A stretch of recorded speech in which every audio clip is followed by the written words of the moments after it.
Kita ini ketika kita melihat seseorang mendapatkan kebaikan, kita nggak suka. Kenapa sih dia? Kok dia lagi? Itu udah hasad. Harus segera dicabut. Seperti ilalang yang tumbuh di depan rumah kita. Harus segera. Kalau enggak, itu merembet. Jadi semua kita, termasuk yang ngomong di sini. Kenapa? Menyadari hasad itu udah senjata. Karena kalau udah hasad, banyak dosa yang lain gampang dilakukan. Orang membunuh. Ya enggak? Orang membakar rumah, ada yang usahanya maju. Kan kata orang tua saya gitu. Kalau suami ganteng, kurang kaya, disukai anak, tidak disukai mertua. Ya enggak Pak Ujang? Ya. Kalau anaknya kaya tapi enggak ganteng, disukai mertua, enggak disukai anaknya. Ganteng dan kaya, mertuanya suka, anaknya suka, tetangganya enggak suka. Gitu kata orang tua saya. Jadi nggak pernah selamat orang itu. Jadi julid itu. Jadi kalau kita mulai menyembelih kurban, maka harus yang pertama kali ada hikmahnya harus kita ambil adalah kita harus menyembelih kehasadan dalam hati kita. Jujur deh, coba tanyakan, hasad itu bisa terbetik dari kita suami kepada istri, anak orang tua ke anak aja bisa julid. Itu saudara antara Habil dan Qabil julid. Padahal sekali lagi, kok ya bisa ya Ustadz, orang ada yang sampai julid. Ya alhamdulillah kalau antum bapak sekalian enggak dan menyadari orang itu julid. Kenapa julid itu aneh? Karena penyakit. Apa yang kita anggap apa untungnya sih dia kayak sampai seperti itu? Rumah orang sampai dibakar, dirusak. Ada yang sampai zaman sekarang sampai dipagerin jalan-jalan. Ada yang buang sampah ke pagar orang, ke tanah orang. Ya, ada yang bangkar sampah abunya ke rumah orang nih, hati-hati ya. Ngaji ngaji tapi bertetangga, hati-hati nih. Pak Ujang, Pak Yopi. Terus kalau kita yang kena abunya gimana? Ya dinasehatin lah. Panggil aja Pak RT. Pak RT mana Pak RT? Iya Pak RT ya. Bukan ya.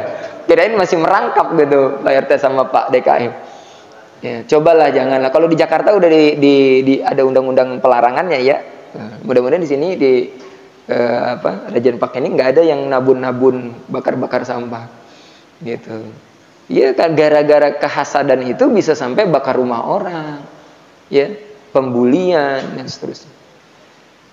Ya.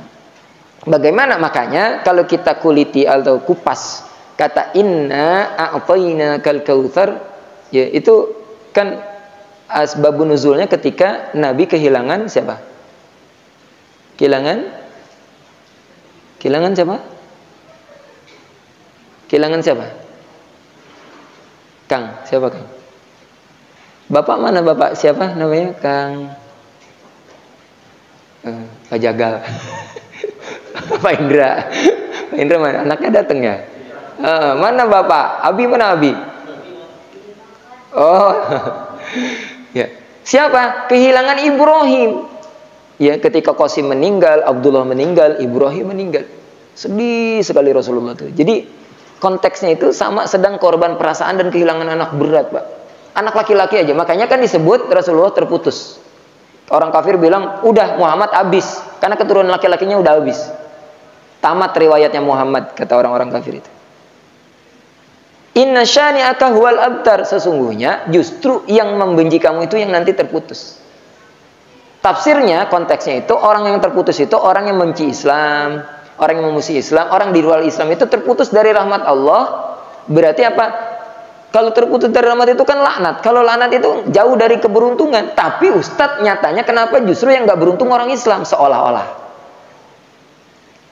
Makanya kata wanhar, nahar itu berbeda dengan kata dalam surat As-Saffat. Ada yang bawa Quran atau Quran digital? Dalam surat As-Saffat itu dipakainya makanya makanya kurban itu kan disebutnya apa? Pekurban itu disebutnya apa?